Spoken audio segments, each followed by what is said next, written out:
You're watching today's Homesteader channel here at Peaceful Valley Ranch in Cotopaxi, Colorado, starring yours truly, Johnny Jules. Alright, Homesteader family, so I'm back with the next video on why I am so against the rocket stove. So I had a video I made, a better stove than the rocket stove. It's got almost 1,500 views now, and I talked about this stove over here next to me, right there. And I had a lot of thumbs down. Normally I don't get thumbs down on my videos. Uh, I don't know why.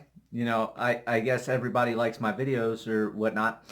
But anyhow, I got a lot of thumbs down. I got a lot of comments.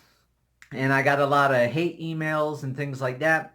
So I just wanted to go over the whole rocket stove situation that I was talking about. And make my thoughts a little more clear. And just run everything down so everybody has a more understanding that I'm not against the rocket stove, but why I made that video and what my thoughts are and everything like that. So anyhow, with the rocket stove, I built a rocket stove right back over there with the barrel. Of course, I did it wrong. I understand that because the flue needed to go straight up next to the barrel and go out. I couldn't do that because of my solar panels, and I didn't really have another spot to build the rocket stove at the time where I could do that without solar panels on my roof. So I did a different way. It worked, but the draw was bad. And then, like I said, with the rocket stove, you feed such small stuff, which was good because it doesn't take a lot of fuel. It heats really well. But my problem is when I'm going to heat my house, I don't want to have to sit there and continuously feed small stuff until the mass is heated up enough where it heats the whole house and radiates, which is the aspect of it. But I also didn't like having the carbon monoxide, carbon dioxide, and all the other chemicals stored inside my house in that barrel. Because just by chance, if something did go wrong and a seal broke or somehow it leaked, that could kill me. And if I had a family and had little children, I would not want something in my house that could potentially kill my kids. Now, do I believe in the whole U.S. regulations on wood stoves and all that stuff? No. Do I think the rocket stove has a way of working? Yes, I do. For the rocket stove, it's not that I'm against it. I'm just against it as an aspect of heating your house, just due to the two facts that I said, because of the small burning capacity and having the chemicals in your house. For the rocket stove for outside, for cooking and everything like that, I do see a tremendous value there for the rocket stove. I think it's a brilliant idea. I've seen a lot of them with the cinder blocks making an L shape, and you just feed the twigs and put up a couple stones or whatever to put your pan on and cook on top of the chimney. That's very efficient. Another thing I think the rocket stove would be really good for with cooking outside is beans. Beans take a lot of energy to cook. You got to cook them for a long time. And if you had a little rocket stove built outside, you could sit there, boil a big pot of beans.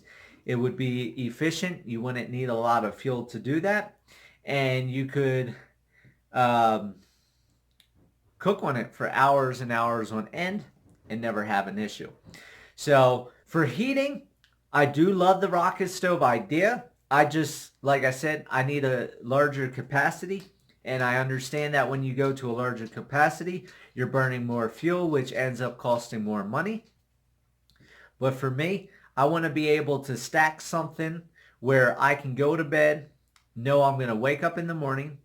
It's going to have coals that if it's, 10 below, 20 below, 30 below, 40 below, that, just having that mass heat radiate is not going to be enough to heat an entire house, let alone multiple rooms when you're having that cold of temperatures outside.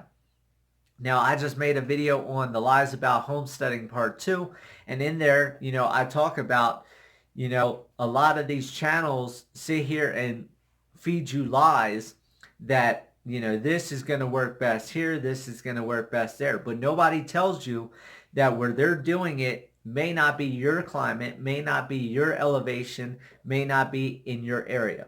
So that's one thing you're going to want to look for when you're doing your research on these rocket stoves and heaters and things like that. Start looking in your area, in your comparable climates and things like that. Because what might work down in Texas might not work in Canada. I couldn't think of the word. What works in Canada might not work in Europe, and what works in Europe might not work in Africa, and so on and so forth down the road.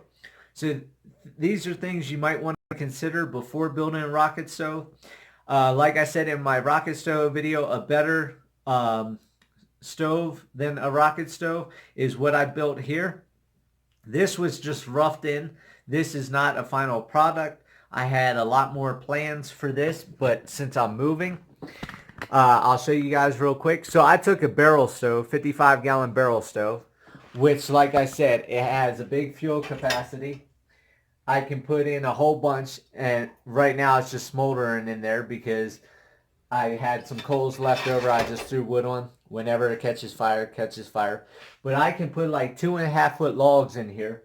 So it doesn't matter if I've got scrap wood that's humongous like this to throw in there, or small firewood logs to throw in there.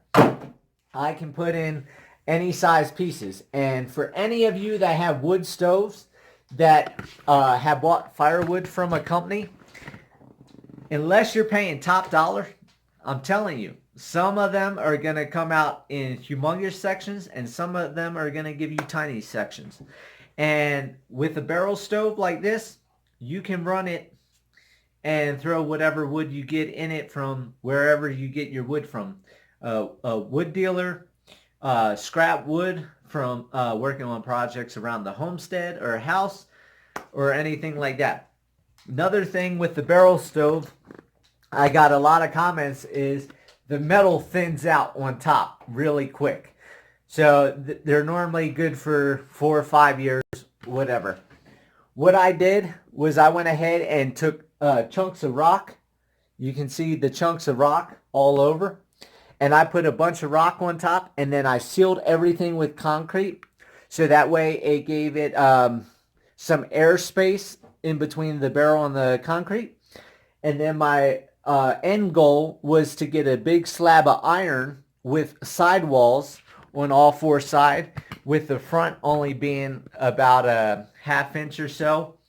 And that way I had a big flat top cooktop. So as that concrete and the stove gets hot, it would heat up that iron pad, and that would also radiate. And that way I could cook on it as a griddle, just throw some eggs, clean it off with steel wool and some salt, some oil, or just throw a pot or pan on it and cook like that. So the reason I like the rocket stove is because you're using radiant heat.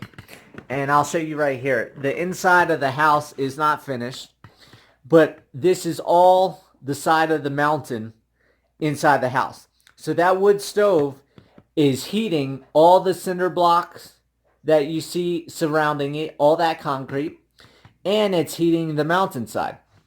Then my pipe goes sideways. Of course, I had it lift straight up due to the fact I didn't want another draw issue like the rocket stove in the other room.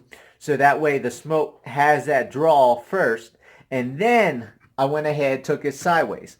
Then it goes into that big metal divider that I did, and that takes the smokestack up.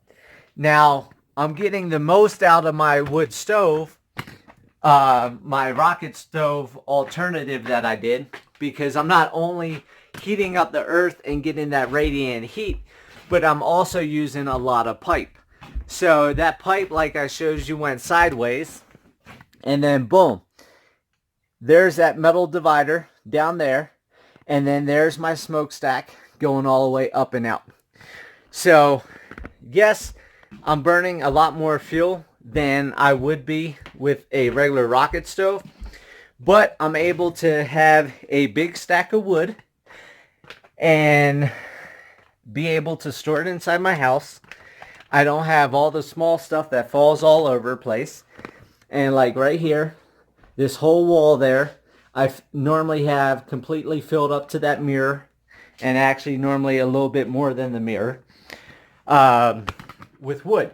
So that way I have the stack of wood up to here. This will last me approximately 2 to 3 weeks of burning, and I don't have to worry about problems. So this is just another video, I wanted to put out because of all the comments and questions that people had on how the piping went and everything like that, why I'm so against the rocket stove idea. And like I said, it's not that I'm against it. I'm just against the design that's being placed out there, because you have to burn such small stuff. You have to feed it constantly, because the smaller the stuff, the quicker it burns, the quicker the fire goes out. And you don't normally have a coal pile. Where in here, as I showed you, it's all smoldering because there's still coals in there. And if I leave this door open and let oxygen in, that will catch fire and the fire will continue. With a rocket stove, you do not have a big coal pile, let alone a coal pile that will last throughout the night into the next day, where you can be up at whatever time it is, which it's 2:06 in the afternoon, and I still have coals in there hot enough to get all that to smoke. And like I said, if I added oxygen to the mix, I would have a fire right now at 2 o'clock in the afternoon, having had a fire since last night. So, not against the rocket stove, but I like the modified rocket stove idea better. When I get the property paid off at the new homestead, I'm going to be creating a whole new heating system. Kind of like this, but it's going to be a lot different. I will be filming the build of it. I'll be filming the stove running. I'll be filming my ideas and the layout and the final product once I have it done. That probably won't be for maybe about a year, maybe 2 years out. I'm not sure, so I don't want to keep you guys holding around waiting for that video, because it's going to be a while. I got to pay off the land, then I got to go ahead and build a house and everything else. But it's going to be kind of like this design. I don't have everything worked out in my mind quite yet. But once I get there, I'll make updated videos on the modified rocket stove. And if you guys want to subscribe, feel free. And when that video pops up, you'll be able to see it. So I hope this helps everybody out that wanted to know about the rocket stove, what my thoughts were, and how the stove looks with the piping and ventilation and everything like that. So hope you guys have a great day. Take it easy. I just want to take a moment and say thank you guys for watching my videos, for donating, sharing, and subscribing to the channel. I really appreciate it, and it really means a lot to me. And remember, live happy, live free. That's the only way to be.